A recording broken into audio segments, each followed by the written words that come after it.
తాకట్లో ఉన్న బంగారాన్ని విడిపించి ఆ రోజున మార్కెట్ ధర కట్టి మిగిలిన డబ్బును మీకు అందిస్తుంది కొమ్మూరి గోల్డ్.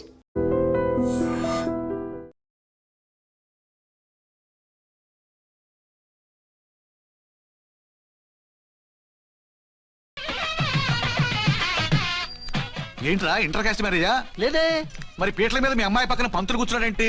చిచి, అతను పెళ్లి చేసే పంతులు గారు రా. కూర్చో. మరి పెళ్లి కొడుకు ఎక్కడా? లోపల పంచె కట్టుకుంటున్నాడు. అయ్యా పెళ్లి కుమారుని తీసుకురండి.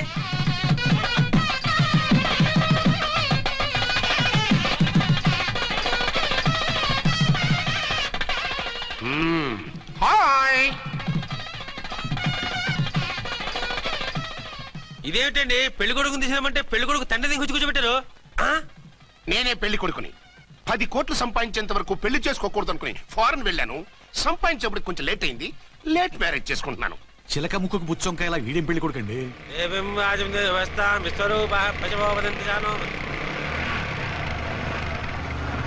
ఆగండి. ఈ డైలాగ్ నేను బతికుంటే మా బాబు అనాలి. ఈవిడెవరు? మీ చెల్లెమో ఆడబడుచు కట్టడం కోసం పెళ్లి ఆపుంటుంది. మనకు అలాంటి వాళ్ళు ఎవరు లేరులే. ఏయ్ లేరా. ఎవరిని మిస్? నిన్నరా బద్మాష్. ఇంకా ఎన్ని పెళ్లిళ్ళు చేసుకుంటావు? ఎంతమందికి మూడు అవుతావు? ఏంటమ్మా ఈయనకి ముందే పెళ్ళయిందా? పెళ్లి కాదు, పెళ్లిళ్ళు అయ్యాయి 6. మీరు డోంట్ వరీ మామగారు, వాళ్ళందరికీ విడాకులు ఇచ్చేసా. ఇస్తే మాత్రం ఆ పిల్ల పక్కన తండ్రిలా కూర్చుని కన్యాదానం చేయాల్సిన ఏజ్ లో మొగుళ్ళ కూర్చుంటావా? ఇవన్నీ అడగడానికి నువ్వెవత్తవే? నువ్వు తాళి కట్టి ఆడుకునే ఆడవాళ్ళకి ప్రతినిధిరా. చూడమ్మా, పీటల మీద పెళ్ళాకపోతే దానికి ఈ జన్మలో పెళ్లి కాదు. ఎందుకు కాదు? నీ కూతురికి ఏం తక్కువ? మగాడికి ఆడది నచ్చకపోతే పెళ్లి జరగదు. కానీ ఆడదానికి మగాడు నచ్చకపోయినా పెళ్లి జరిపిస్తారా? ఆ పిల్ల ఇష్టపడేగా పీటల మీద కూర్చుంది.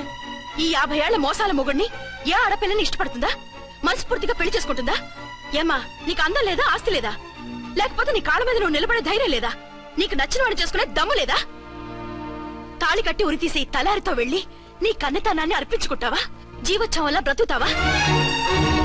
రేపు ఈ దుర్మార్గుడు నీ కట్నం లాక్కుని నిన్ను కొన్నాళ్ళు వాడుకుని అందరిలాగే నీకు విడాకులిచ్చి మరో పెళ్లి చేసుకుంటాడు. గాడ్ ప్రామిస్, ఈసారి అలా చెయ్యను. ఇదే last and final marriage. Rascal, నేను పసుపు తాడు కోసం కూర్చున్నాను కానీ పలుపు తాడు కోసం కాదు. ఆడదంటే చాటా చీపురు కాదు, నీ అవసరాలు తీర్చి మూల కూర్చోడానికి. అవసరమైతే కత్తిపీట కూడా అవుతుంది.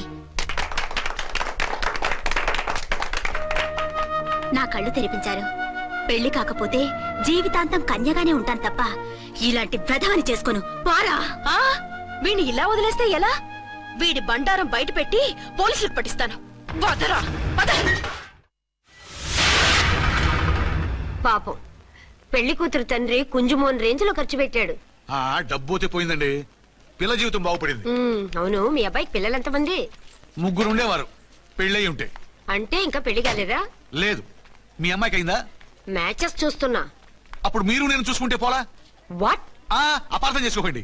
మీరు నేను అంటే మీ అమ్మాయికి మా అబ్బాయికి చేసుకుంటే ఎలా ఉంటుంది అని. శ్రమదానం అంత బాగుంటుంది, కానీ వాళ్ళు నిప్పు ఉప్పులా ఉంటారు. చేసుకుంటారా? మన తెలివితేటలు ఉపయోగించి చేసుకున్నట్టు చేద్దాం. ఏంటి మగరా ఇలాగ స్టిక్ ఉప్పుకుంటే ఇంకెన్నాళ్ళు తిరుగుతావురా? మెళ్ళో తాడు కట్టించుకొని సంఖ్యలో ఒక బిడ్డను వేసుకుంటే మదర్లా బాగుంటావులో ఒక మంచి సంబంధం చూశాను. అబ్బాయి very good, very handsome fellow, super ఉద్యోగం. నాకు పిచ్చగా నచ్చేశాడు. నీకు కాదు, నాకు నచ్చాలి. నువ్వు అతన్ని చూస్తే గ్రీకు వీరుడు, నా రాకుమారుడు అంటూ టక్కున పడిపోతావు. పడిపోతాను, లేచి కూర్చుంటాను. ఫోటో తెప్పించు, చూసి చెప్తా. చూడు బేబీ, ఫోటోలు చూస్తే మోసపోతావు. మేకప్ వేసుకుని కలర్ ఫోటో దిగితే అప్పల్ నర్సయ్య కూడా అమితాబ్ బచ్చన్ లాగా అందంగా కనిపిస్తాడు. అందుకని పెళ్లి చూపులకు పిలిపిస్తాను. డైరెక్ట్ గా చూసే నచ్చాడనుకో ఫిక్స్ చేసేద్దాం. నో, నేను చేసుకోను. పిల్ల రంభలా ఉంటుందిరా. దాని పిన్నమ్మలా ఉన్నా కూడా నేను చేసుకోను. ఏ రోగం? నేను అమ్మాయిని ప్రేమించాను. పెళ్లి చేసుకుంటే ఈ అమ్మాయిని ప్రేమించొచ్చు. ఈ అమ్మాయి అయితే హ్యాటు బూట్ల జోడు బాగుంటుంది. పైగా ఒకే డిపార్ట్మెంట్, కంబైన్డ్ గా జీపులో పోవచ్చు రావచ్చు. ఒకే డిపార్ట్మెంటా? ఎవరు? నన్ను అరెస్ట్ చేసిందే ఆ వంట ఎస్ఐ. అర్చన? అవును. ఓరి నా ఫాదర్, ఈ వార్త ఇంత లేట్ గా చెప్తావే. నేను ప్రేమిస్తున్నది ఆ అమ్మాయినే. అర్చన అయితే వెంటనే చేసేసుకుంటా. అయితే ఇంకా ఆలస్యం ఎందుకు? ముహూర్తం పెట్టేయండి. హలో మదరు, కాస్త ఆగు. అబ్బాయి రావాలి, నేను చూడాలి, ఓకే చేయాలి. అతను నీకు డెఫినెట్ గా నచ్చేస్తాడే. నచ్చిన తర్వాత పెడదాంలే, కంగారేం లేదు.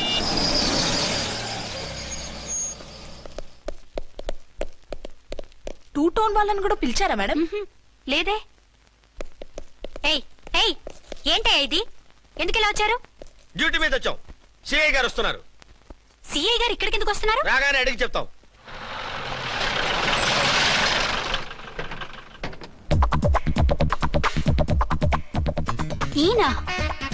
ఈయన సిఐ ఎప్పుడయ్యారు? నెక్స్ట్ ఈ రోజు morning. Good morning sir. Good morning sir. Good morning sir. అదేమిటి బేబీ, ఇలా 2 చేతులతో నమస్కారం పెట్టడం మన కల్చర్. సల్యూట్ చేస్తావేంటి? నమస్కారం చేయడానికి అతను గెస్ట్ కాదు.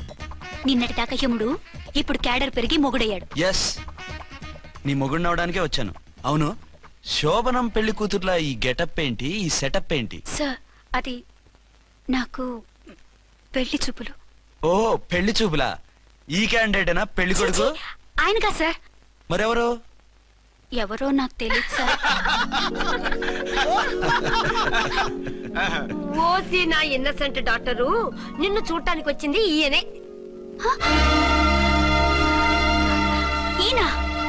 ఈయన నాకు ముందెందుకు చెప్పలేదు? ముందు చెప్తే నువ్వు బాగుంటావనే మీ అమ్మగారు నేను కలిసి ఇలా నాటకం ఆడాం. ఇప్పుడు ఎస్ అంటానా? సస్తే మీ అబ్బాయిని చేసుకోను. అర్చన, కాల్ మీ ఎస్ఐ. సిఐ లెవెల్లో వస్తే ఎస్ఆర్ అంటూ తలంచుకుని తాళి కట్టించుకుంటాననుకుంటున్నారా? సారీ. యూ డోంట్ వరీ, నేను వెళ్ళి మాట్లాడతాను. వాట్ బేబీ, అతనంతటా అతను నిన్నే పెళ్ళాడతానంటే ఏమిటిది? నేను అతన్ని చేసుకోను. ఏ అతనికేం లోటు? అందం ఉంది, ఆస్తి ఉంది, ఉద్యోగం ఉంది. వాటిని మించి పొగరు కూడా ఉంది. ఆ ఫిగర్ కి పొగరే అందం. పైగా మగాడు ఎంత పొగరుగా ఉంటే అంత పవర్ఫుల్ గా ఉంటాడు. నీకు తెలీదమ్మా, అతను నన్ను చేసుకోవాలనుకుంటున్నది నా మీద కసి తీర్చుకోవాలని, నన్ను సాధించాలని, నాతో ఆడుకోవాలని కాదు, నిన్ను ఏలుకోవాలి. నువ్వంటే నాకు ఇష్టం. నిన్ను చూడాలని, నీతో మాట్లాడాలని, నీతో సరదాగా గడపాలని, నిన్ను ఏడిపించి గొడవ పెట్టానే తప్ప నిన్ను బాధ పెట్టాలని కాదు. నిన్ను నిజంగా నేను ప్రేమిస్తున్నాను. అబద్ధం. కాదు, నిజం. నిన్ను మొదటిసారి చూసినప్పుడే నువ్వంటే ఇష్టపడ్డాను. నీతో జీవితం పంచుకోవాలని, జీవితాంతం నీతో కలిసిమెలిసి ఉండాలని నా కోరిక. నువ్వు కాదంటే నేను తట్టుకోలేను. అవునంటే?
ఎవరో మందు పాత్ర పెట్టి పోలీస్ వ్యాన్ పేల్చేశారు.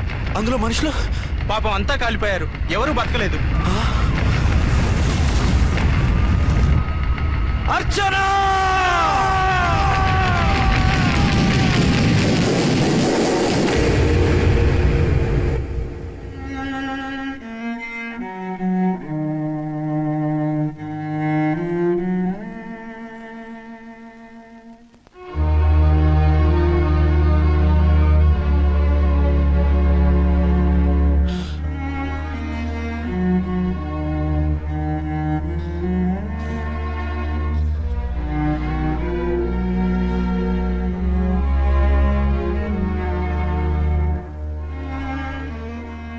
రెండేళ్లు పైనైంది వాళ్ళు నీకు దూరమై.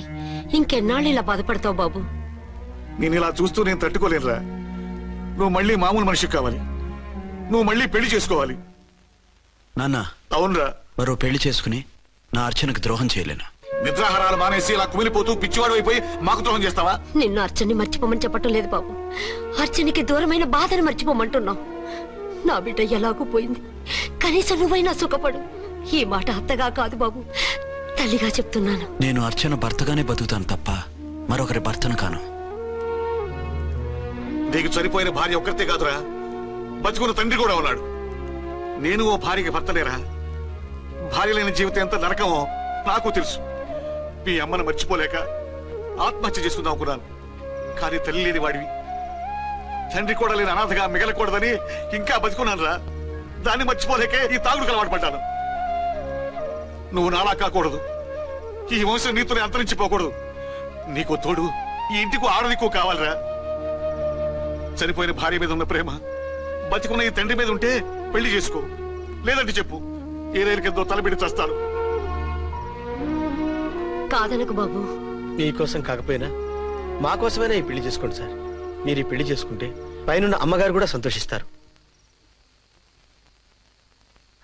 సరే, మీ ఇష్టం. రంగోటి, ఇప్పుడు నాకు చాలా ఆనందంగా ఉందిరా. ఈ శుభ సందర్భంలో ఫుల్ పీకేస్తారా? లేదు, ఈ రోజు నుంచి నేను మందు మానేస్తున్నా. ఇదిగో, ఈ రోజు నుంచి నీ డ్యూటీ అల్లుడు గారి దగ్గర కాదు, మా దగ్గర. పద అమ్మాయిని చూద్దాం. అలా అయితే మంచి పోజులో ఉన్న అబ్బాయి గారి ఫోటో ఒకటి తీసుకోండి, పెళ్లి కూతురు చూపిద్దాం. అబ్బాయి బాగానే ఉన్నాడు. ఒరిజినల్ ఫిగర్ చూస్తే ఇంకా బాగుంటాడండి, కత్తిలా ఉంటాడు. చూసుకోవడానికి బాగుంటాం కాదు, చేసుకోవడానికి బాగుండాలి. నా సిద్ధాంతాలకి ప్రిన్సిపల్స్ కి తగ్గట్టుగా ఉండాలి. అంటే నా కాబోయే భర్త శ్రీరామచంద్రుడిలా ఉండాలి. అంటే నామాలు కిరీటాలు పెట్టుకుని బాణాలు వదులుతున్నారండి. షటప్. గెటప్ లో కాదు, బుద్ధిలో రాముడు లాంటి వాడై ఉండాలి. లాంటి వాడేంటమ్మా, శ్రీరామచంద్రుడే అనుకో. రాముడైనా సుర్పడకను చూసాడేమో కానీ మా వాడు డ్యూటీలో లేడీ కానిస్టేబుల్ ఉంటే షూస్ తప్ప ఫేస్ చూడడు. కట్నం పైసా అడగకూడదు. మా సీఏ గారికే బోల్డ్ అంత ఉంది. కాకపోతే మా వాడికి ఇదివరకే పెళ్ళయిందా? అబ్బే లేదమ్మా, ఇదే మొదటి పెళ్లి. ఇది వరకు ఎన్ని సంబంధాలు వచ్చినా అతను చేసుకున్నా అంట. ఏ ఏదైనా ప్రాబ్లమా? కాదు, అమ్మాయిలు నచ్చగా నీ ఫోటో చూసి బాగా ఇంప్రెస్ అయ్యాడంట. నువ్వు గనక ఓకే అంటే నాకు ఓకే. అదేంటండి, అబ్బాయికి రెండో పెళ్లి అమ్మాయి చెప్పలేదే? చెప్తే ఒప్పుకోదని. అందుకని అబద్ధం చెప్పి పెళ్లి చేస్తారా? ఉద్యమాలని విప్లవాలని తిరిగి దీన్ని చేసుకోవడానికి ఎవరూ ముందుకు రావడం లేదు. రాక రాక మీ సంబంధం వచ్చింది. రైటే, కానీ రెండో పెళ్లి గురించి చెప్పకుండా పెళ్లి చేస్తే ఆ 3 ముళ్ళు పడి 3 రాత్రులు గడిస్తే అన్ని సర్దుకుంటాయి. అంటే మోసం చేసి చేయటం? ఇందులో మోసం ఉంది. ఇదేమన్నా మొదటి భార్య బిడ్డల్ని పెంచాలా, ఆ భార్యతో భర్తలు పంచుకోవాలా? అది కాదండి, అమ్మాయి బాగా ఫాస్ట్. ఒక పెళ్లిలో చూసాం, తర్వాత ఏదైనా గొడవ చేస్తే. అలా చేస్తే నా కూతురే కదమ్మా నష్టపోయేది. ఆయనంత ధైర్యంగా చెప్తున్నప్పుడు మనకేంటండి? మీరు కాదంటే దానికి ఈ జన్మలో మొగుడు దొరకడు. కాదనకండి. సరే, మీ ఇష్టం. నా ఇష్టం. సరే, అమ్మాయికి అన్ని చెప్పారా? అన్ని అంటే ఒక్క మీ పెళ్లి గురించే కాదు, మన ఫ్యామిలీ బ్యాక్గ్రౌండ్ గురించి కూడా చెప్పేసి. అవునవును. ఏమంది? చాలా బాధపడింది, జాలి పడింది, నిన్నే చేసుకోవాలని ఆశపడింది. నువ్వు కూడా ఊ అన్నావంటే. సరే, కాదు. అదేంటండి, అమ్మాయి దగ్గర ఎలాగో నిజం దాచాం, అబ్బాయి దగ్గర దాచడం ఎందుకు? దాయకపోతే వీడు అసలు పెళ్లి వద్దంటాడయ్యా.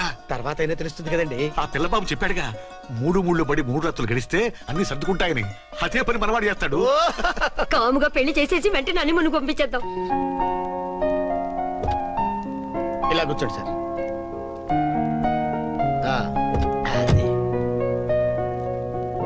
Happy honeymoon. Thank you.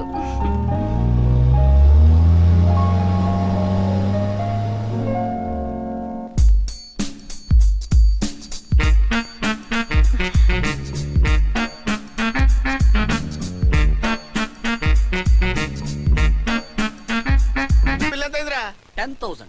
10,000. అయితే ఓ పని చేయి, ఈ 1000 రూపాయలు ఇచ్చుకుని ఇదే 10,000 అనుకో. 1000 ఆ. వర్కౌట్ అవుదండి. పోను పని చేయరా, ఈ బిల్డింగ్ రాసిస్తాను, వర్కౌట్ అవుతా? వర్కౌట్ అవుతుంది సార్. వస్తాను.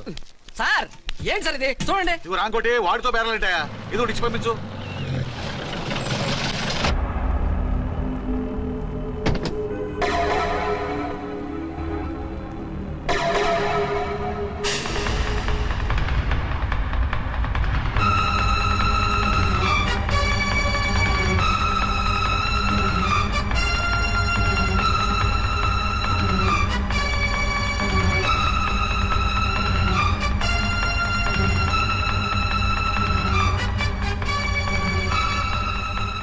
మావయ్య, అమ్మా, రాంకోటి. అర్చన, నువ్వు చనిపోలేదు మావయ్య, బతికే ఉన్నాను. ఆయన ప్రేమే నన్ను బతికించింది. బాబు, మీ మనవడు. రేయ్, ఒరే నాన్న, ఇలా రా నాన్న, రారా. ఎన్నాళ్ళు ఎక్కడున్నావు? మర్చిపోయావా? ఏమైపోయావు? ఆ వివరాలన్నీ తర్వాత చెప్తాను. ఆయనేరి లోపల ఉన్నారా? లేరు మేడం. ఏం ఆఫీస్కి వెళ్ళారా? ఊటీకి వెళ్ళారు. డ్యూటీ మీద వెళ్ళారా? అవునమ్మా, డ్యూటీ మీద వెళ్ళారు. అక్కడ ఏ హోటల్ ఎదిగారు? తాజ్ రెసిడెన్సీ. నువ్వు లోపలికి పోదమ్మా, మాట్లాడుకుందాం. లేదమ్మా, నేను ముందు ఆయన చూడాలి. నేను ఇప్పుడే ఊటీ వెళ్తాను. ఎందుకమ్మా? 2-3 రోజుల్లో వాడు వచ్చేస్తాడు. 2 ఏళ్లు ఆయన చూడకుండా శవంలా బతికాను. ఇక 2 క్షణాలు కూడా ఆయన చూడకుండా ఉండలేను మాయా. అది కదమ్మా. నా మాట వినమ్మా.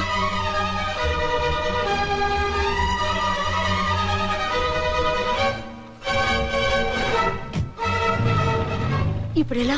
అది అర్థం కావట్లేదు. అల్లుడు గారికి మళ్ళీ పెళ్లి చేసామని బాధపడాలో, కూతురు బతికొచ్చిందని సంతోషపడాలో తెలియటం లేదు. నాకు అసలు ఏమీ అర్థం కావట్లేదు. ఈ టెన్షన్ నేను తట్టుకోలేను. వేసేస్తా, మళ్ళీ మందేసేస్తా. రామకోటి, అమ్మాయి గారు వచ్చేసారని, పెళ్లి విషయం తెలియనివ్వద్దని వెంటనే అల్లుడు గారికి ఫోన్ చేసి చెప్పు.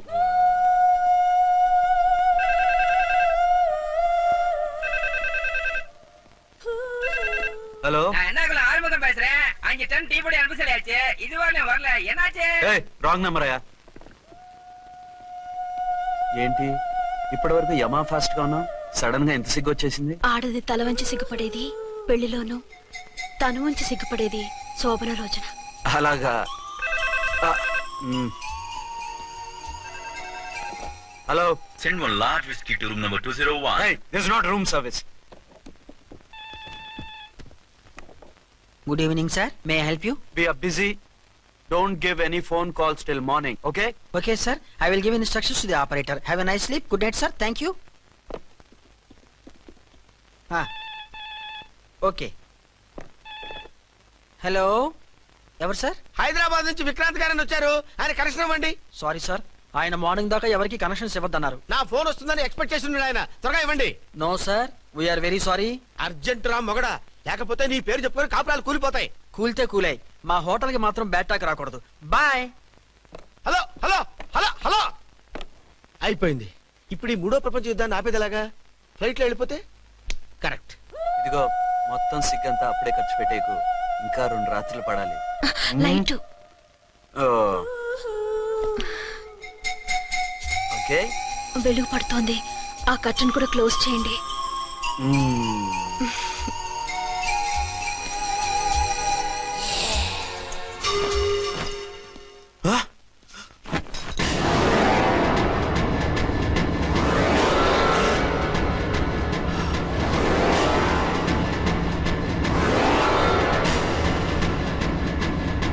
ఏంటలా తొంగి చూస్తున్నారు?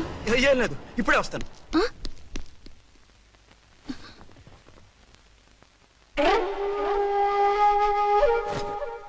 Excuse me. Yes. Will you please tell me the room number of Mr. Vikrant? Just a moment.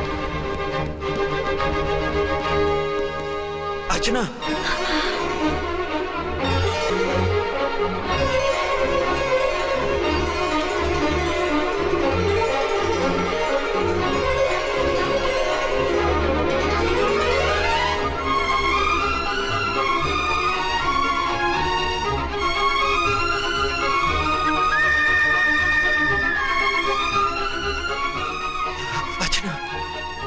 నువ్వు నేనేనండి, మీ అర్చన్ని.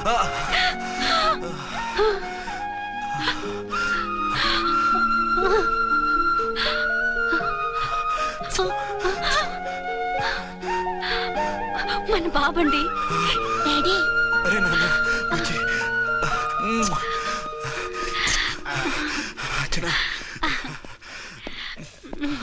Excuse me, excuse me, excuse me, excuse me. ఇక్కడ బహిరంగ ముద్దుల నిషేధం. పక్క వాళ్ళకి ఇబ్బంది కదా, కొంచెం కంట్రోల్లో ఉండండి. Thank you. బాయ్. రూమ్కి వెళ్తాం పదండి. అటొద్దు, ఏ? అక్కడ ఎవరో ఉన్నారు. ఎవరు? తర్వాత చెప్తాను. నేను ఇంకో రూమ్ తీసుకొస్తాను. మిమ్మల్ని ఎప్పుడెప్పుడు చూస్తానా, అసలు చూడగలనా అని భయపడిపోయాను. అసలు ఇన్నాళ్ళు ఎక్కడున్నావు, ఏమైపోయావు? ఆ రోజు మినిస్టర్ తమ్ముడిని తీసుకుని కోర్టుకెళ్తుంటే వాళ్ళ మనుషులు అటాక్ చేసి నన్ను బాబుని కిడ్నాప్ చేసి వ్యాన్ని పేల్చేశారు. దేనికి? సాక్ష్యాధారం లేకపోతే కేసు కొట్టేస్తారని. ఏదైనా గొడవైతే నన్ను అడ్డం పెట్టుకుని తప్పించుకుందామని. అంటే ఈ 2 ఏళ్ళు నన్ను బాబుని వాళ్ళ దగ్గరే బంధించుంచారు. మొన్న కోర్టులో ఆ కేసు కొట్టేశాక మమ్మల్ని వదిలిపెట్టేశారు. వాళ్ళు ఇప్పుడు ఎక్కడున్నారు? దేశం విడిచిపెట్టి పారిపోయారు. మీరెలా ఉన్నారు? నువ్వు లేకపోతే ఎలా ఉంటానో నీకు తెలీదా? కాకపోతే నువ్వు చనిపోయావు అనుకుని. హలో, నేనండి ఝాన్సీని. ఎక్కడున్నారు? ఇక్కడే పక్కనే ఉన్నాను. ఫస్ట్ నైట్ నా పక్కన ఉండకుండా ఆ పక్కన ఎక్కడ ఉన్నానంటారంటండి. త్వరగా రండి. అలాగే వస్తాను. ఎవరండి? మళ్ళీ వచ్చి వివరంగా చెప్తాను. ఉండు, వెంటనే వచ్చేస్తా.